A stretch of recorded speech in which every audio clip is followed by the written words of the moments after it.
কলকাতার চারু মার্কেটে যুবকের রহস্য মৃত্যুর ঘটনায় শোকের ছায়া আসানসোলে বরাকরে।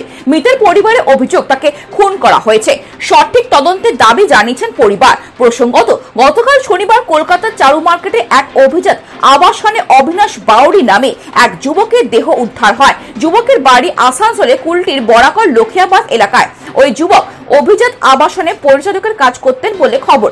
শেষবার হোলির সময় বাড়ি এসেছিলেন অবিনাশ।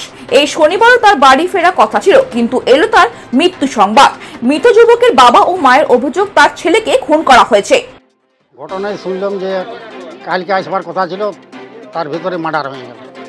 আবার কিরকম ভাবে মারলো না মারলো আমরা তো কোনো বুঝতে পারলাম না।